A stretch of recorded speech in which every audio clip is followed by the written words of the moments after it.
Hey there, I'm Christopher. Welcome back to the Nerd Corner. Now, before I get started, I just want to give a huge thank you to everyone who liked, watched, commented, and subscribed after my PlayStation VR 2 review video. The response to that was completely overwhelming. Ended up at just over 10,000 views in a little under a week, so could not have expected that. Thank you all so much. I'm glad you liked it. I'm going to keep trying to do my best to put content out there that I hope y'all enjoy. So yeah, I really do appreciate that. So today's video is me kind of trying to address one of my biggest pet peeves about VR gaming in general. One of the things that I hear from a lot of VR players, particularly PC VR players, is that there's nothing to play in VR, which I don't understand that. There are so many good games out there. But I get the frustration. We don't have as many AAA titles as we'd like. We don't have a steady stream of releases like many of us would enjoy. So it can sometimes feel like there is nothing out there to play. So what I wanted to do today is give a little bit of a spotlight to 3 titles that I absolutely love. Now, some of these you may have heard of, some you may not, but in my opinion, these are 3 of the best games available for VR, hands down, and definitely titles that deserve a little bit more love. So, without any further ado, let's get right into it.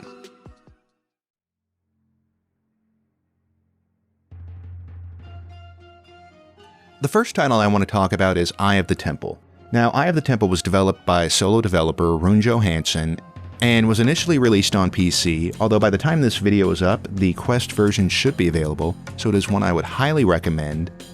I guess the best way to explain it would be that it's a VR platformer.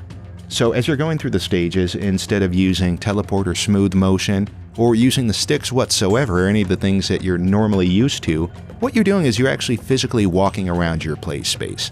Now, the way the game is designed, you feel like you're constantly moving forward, even though you're just walking around a 6-foot by 6-foot square. If you've played T for God on the Quest or the PC, you might be familiar with games that use this sort of infinite space. So even though you're walking around in a small area, it never feels like you're retreading your ground. Eye of the Temple uses this mechanic brilliantly. It'll have you going on moving platforms, trying to avoid traps. It feels like being in your own Indiana Jones or Tomb Raider game, on a slightly smaller scale, of course. But it's just such a wonderful experience throughout. I'm a huge fan of the game because it also has great support for mixed reality. And as far as mixed reality titles go, it honestly does one of the best jobs I've seen of making it look like you're truly inside the game. Now, as you're making your way through Eye of the Temple, you'll start on the outside of this ancient temple and eventually make your way deeper and deeper into the interior, uncovering the mysteries of it. And it is just a wonderful experience throughout. It leaves a grin on my face every time I play it. Now, like I said, a Quest version is due to be released this week, so by the time this video is up, that might already be available. I would highly recommend it if you're looking for something different, something enjoyable, something that'll keep you moving, because this is not a game that you can play sitting down. I would definitely consider checking out Eye of the Temple.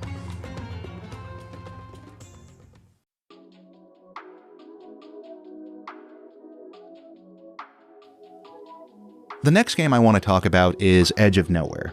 Now, Edge of Nowhere was an Oculus release that kind of got lost in the shuffle. This was developed by Insomniac Games, so you're probably familiar with them from Ratchet & Clank, or Spyro, or the absolutely wonderful Marvel Spider-Man. So this was in that weird period when they had left Sony and were working on kind of little different projects.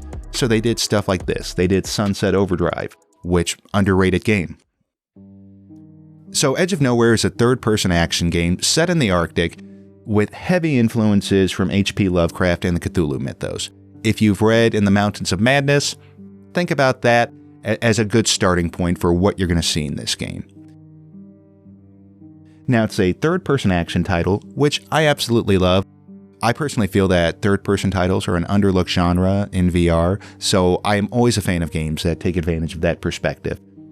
But as you're going through this Arctic world, trying to find your lost love after a plane crash, you're going to come face to face with some truly frightening Lovecraftian monstrosities as you make your way deeper into this Arctic nightmarescape. The gameplay itself is a nice mix of platforming stages, a lot of ice climbing, which can be a little bit frustrating in my experience. The controls on your ice pick do not always grab, so expect to have a lot of jumps where you might just fall off into the abyss.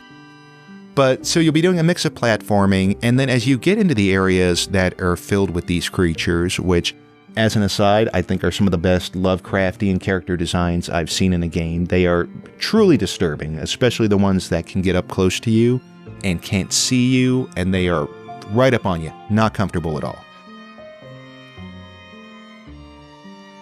But you make your way through this world and keep encountering these different creatures. Now, what's cool about it is it's not just completely a horror element or a stealth element getting by these different monsters in this world. You can kind of play them against each other. There's a whole little ecosystem set up, which is nice because you're going through the game with a rifle and an ice pick, which can fend off some of the creatures, but more often than not, if you find yourself involved in one-on-one combat, you're going to end up dead in some pretty horrific ways. So what you can do in Edge of Nowhere then is play some of these different creatures off each other. Get them to attack each other, lure them into traps. It makes the combat in the game engaging, and it gives a little variety instead of just sneaking past things, and if you mess up, you're going to get your head eaten. So I really enjoy it. It's about a 5 to 6 hour experience. Now, the downside with it being an Oculus title is those games never go on sale. I would definitely recommend it though. Put it on your wish list. Keep an eye out for it. Despite being several years old at this point, the game still looks gorgeous. The audio is fantastic, great voice acting. If you are a fan of horror, if you're a fan of the Cthulhu mythos, if you're just a fan of good third-person action and VR in general, I would definitely add Edge of Nowhere to your list.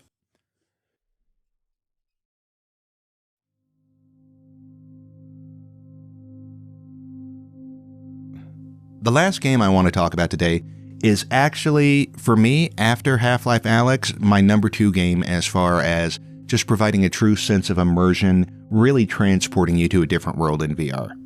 Now that game is Paper Beast.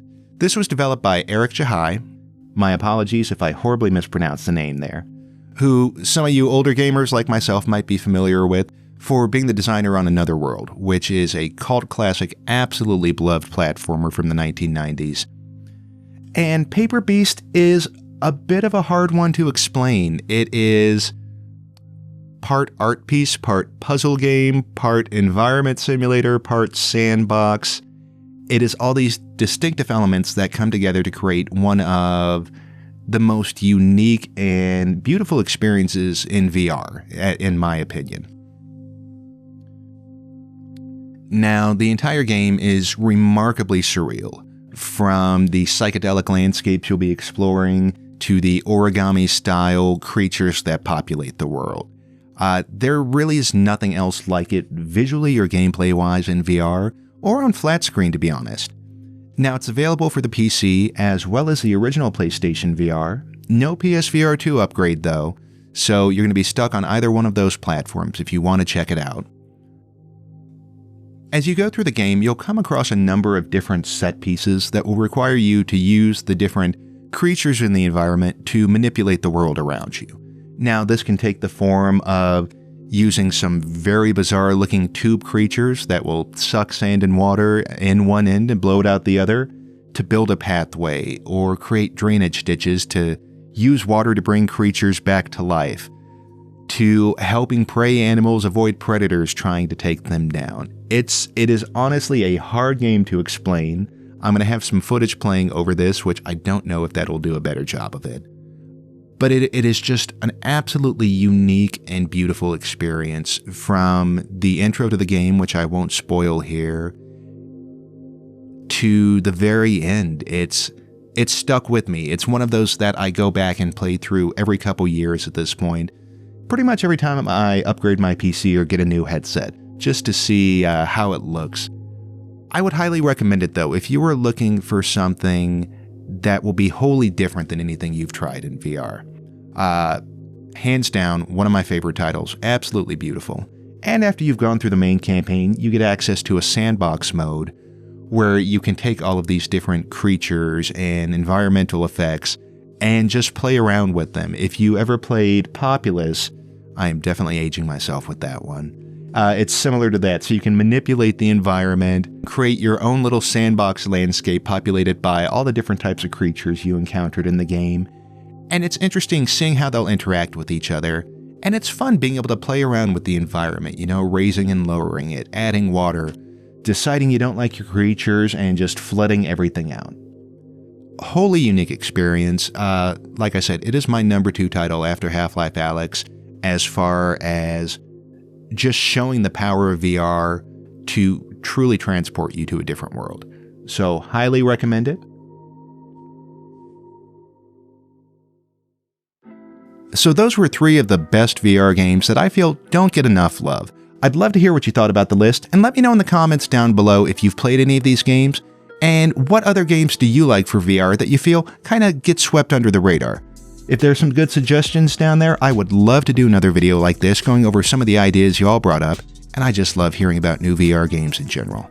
So I have a few videos that I'm working on now, and those should be coming up in the next few weeks, so I hope you check back. I'd love to hear your feedback on them, and let me know what you thought about this video down in the comments below.